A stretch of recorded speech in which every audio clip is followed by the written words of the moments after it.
100 hari merupakan tempoh yang sangat strategik untuk kita menilai daya kepimpinan seseorang, khususnya apabila tokoh yang dimaksudkan itu memimpin dalam konteks institusi ataupun negeri. Dan dalam konteks politik Sarawak pula, pastinya ia merupakan satu perkembangan yang penting dalam turning point besar politik negeri. Untuk tujuan itu, khas bersama pada malam ini pastinya ingin memberikan suluhan secara spesifik dasar, juga wawasan dan legasi kepimpinan negeri Sarawak bersama Yang Amat Berhormat Tan Sri Dato' Amar Haji Adnan Haji Satim. Kita berikan tepukan kepada Tan Sri.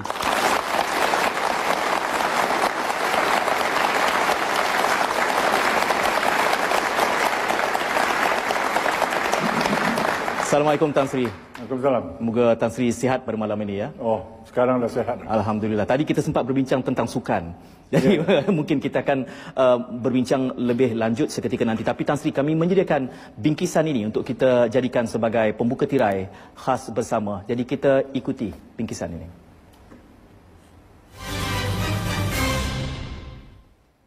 I'm always asked the question, what is my vision and mission for Sarawak? My vision, of course, is a progressive, vibrant, and harmonious Sarawak, which is a good example of the One Malaysia concept, whereby people of different ethnic groups and beliefs and traditions and cultures living together harmoniously. Sarawak also aspires to become a high-income and developed state by the year 2020. With the full support of the federal government, Sarawak is on the right track to achieve this status. So if you ask me, that basically is my vision for.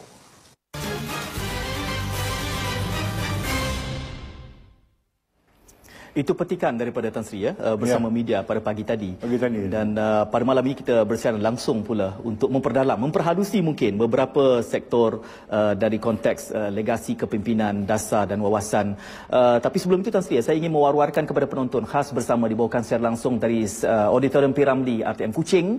Kita memberikan juga laluan kepada para penonton, khususnya mungkin rakyat Sarawak yang ingin berkongsi pandangan pada malam ini untuk memanfaatkan segenap persada yang kami sediakan. Pertamanya, kami menyediakan Facebook pastinya. Anda carikan pautannya khas bersama. Dan Facebook itu anda boleh memberikan komen, bahkan juga soalan yang dikemukakan mudah-mudahan sempat kita angkat.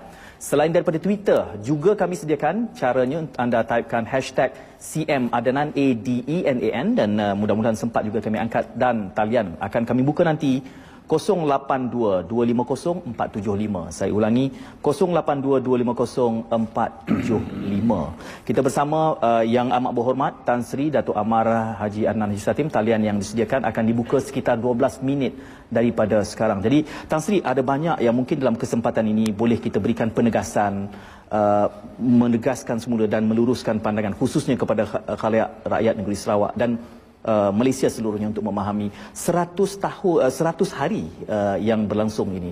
Dalam konteks pengalaman Tan Sri, pastinya sudah pernah berada di persekutuan, kini memimpin di puncak tertinggi kepimpinan negeri.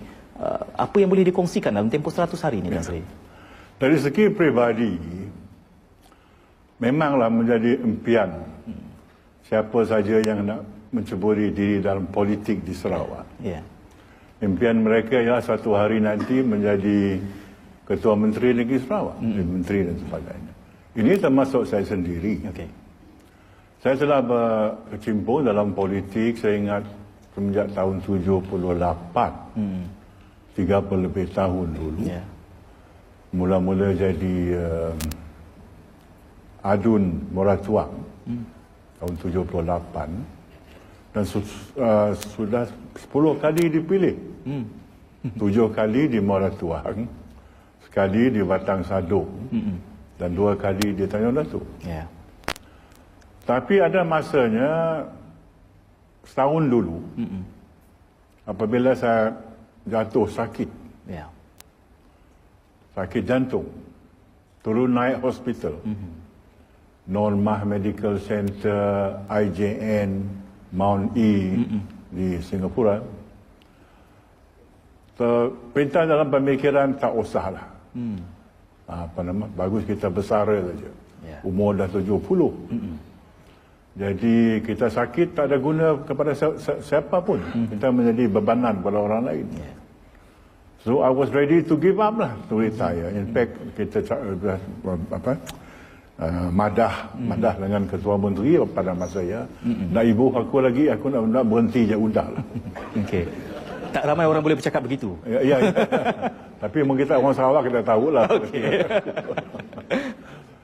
Tapi Tuhan yang kaya, saya sembuh. Sembuh sehingga sekarang. Dan saya fikir saya ada pengalaman sedikit, mungkin ada pandai sedikit. Kenapa saya tidak gunakan ini untuk berkhidmat kepada Sarawak? So I decided to stay on. Tapi pandangan saya jadi Ketua Menteri ini bukan satu yang nak tunjuk kemewahan, nak tunjuk kuasa. Satu tanggungjawab yang begitu berat untuk dipikul siapa yang menjadi Ketua Menteri. So I look upon it as a big responsibility, satu tanggungjawab. Dan jika orang berkehendak, kita mestilah menyahut panggilan itu. So there I am. Dan tahniah diucapkan. 100 hari telah berlalu, kita berikan tepukan kepada Tan Sri. Tapi tahniah tu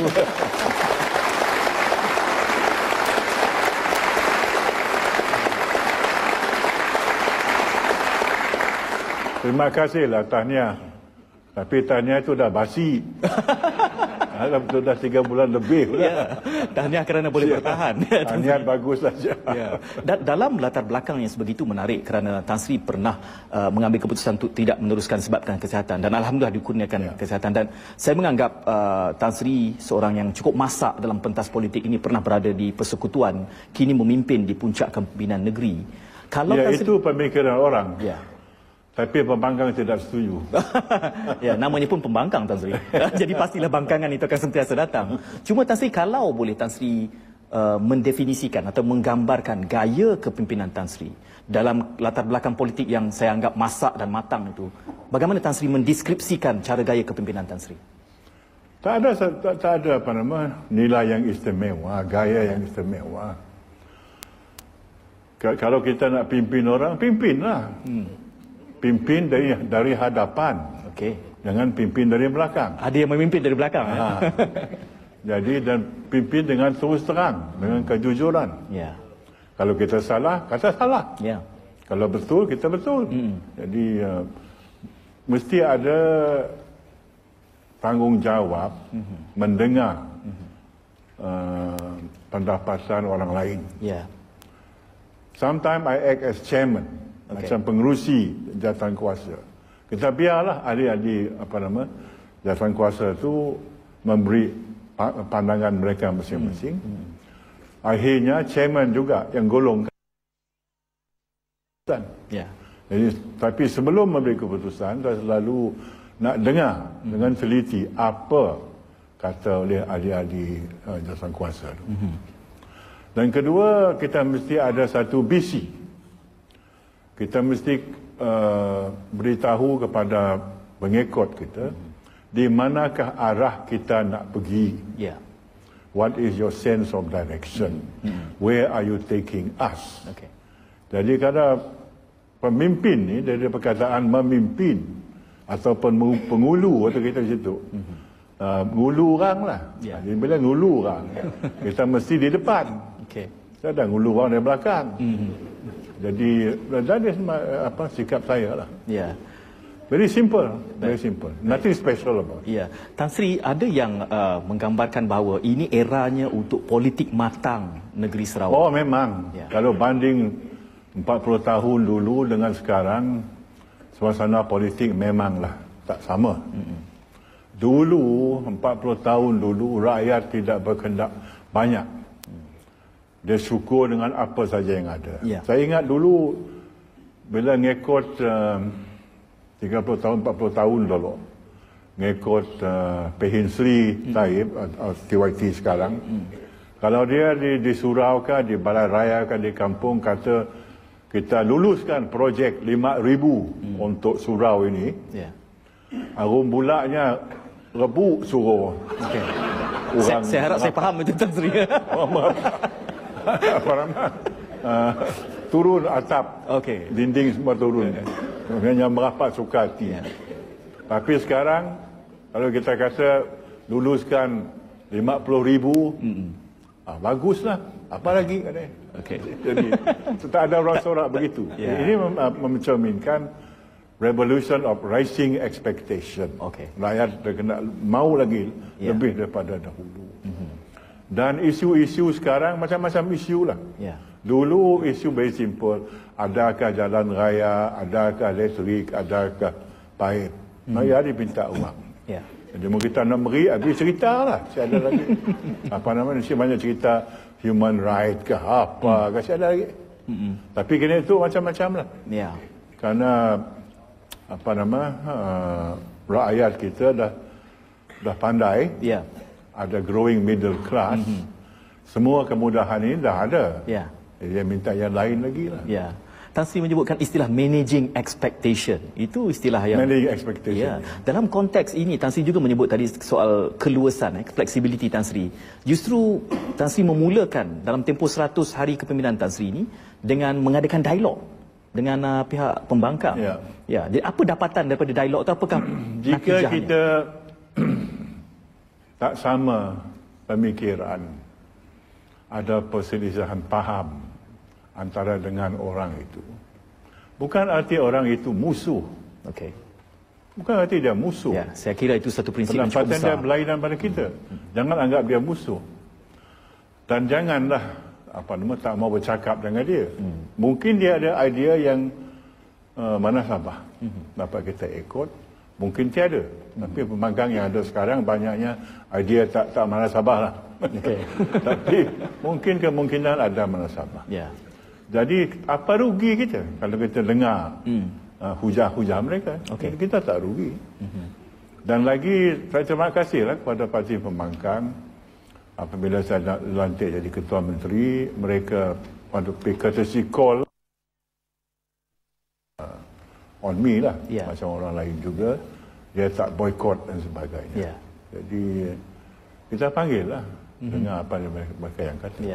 Ada yang konkret terhasil daripada dialog itu? Satu mungkin menatijahkan idea baru pada Tan Sri?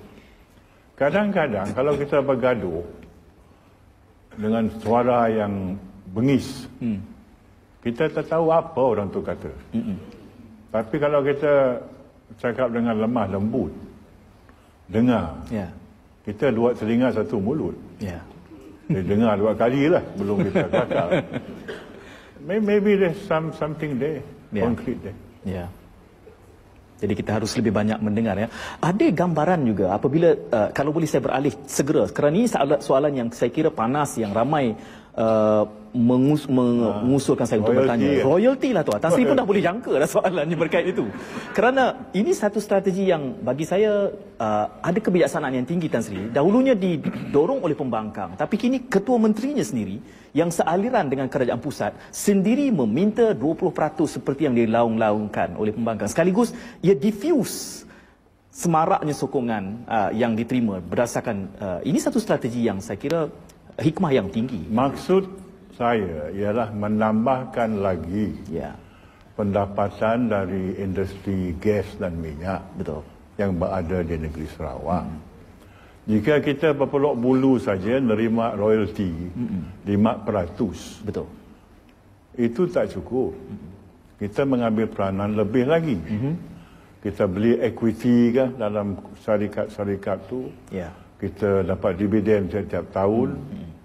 Kita banyak orang kita dapat kerja. Jadi ini satu industri. Minyak dan gas satu industri. Upstream and downstream. Jadi oleh kerana terletak di Sarawak, patutlah orang Sarawak mengambil peranan yang besar. Maksudnya menambahkan pendapatan. Government take. Sama ada kita panggil itu royalty ke, dividen ke, apa ke. Bentuknya macam-macam. Bentuk, tapi sama juga.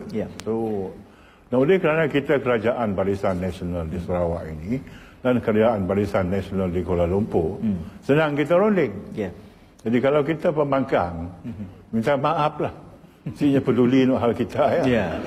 So, that is the objektif.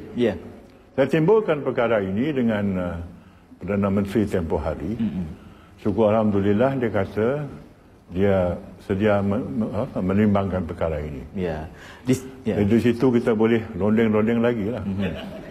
Runding-runding lagi, Tan Sri. Di situ menariknya kerana dahulu ianya merupakan usul dari kalangan pembangkang. Apabila dibawa oleh Ketua Menteri pastilah begini. Pembangkang ni asal usul ini memang asal dari pembangkang. Kerana mereka hendak merangkapkan kita. Pembangkang kata 20%. Kalau kita tak kisah motion ini, kalau kita tolak motion ini, dia akan kata dengan orang, tengok, kerajaan Barisan Nasional tak peduli dengan negeri Sarawak. Kita minta banyak duit, dia kata jangan. Jadi jika kita sokong, dia kata ikutlah, barisan ikut kita.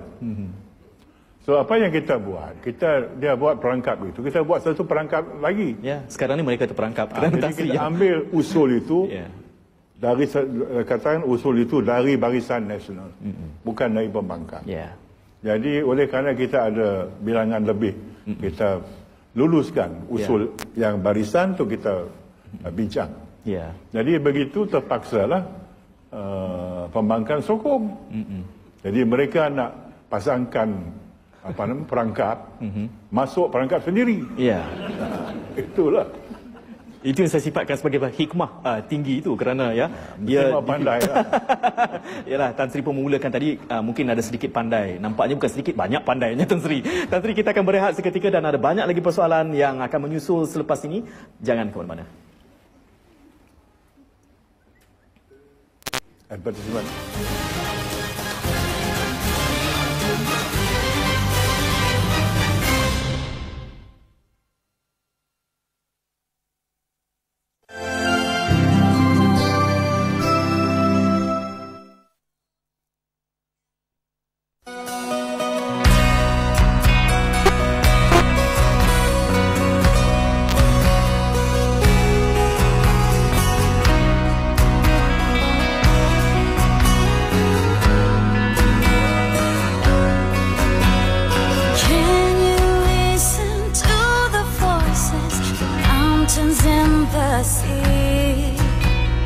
Can you hear the melody?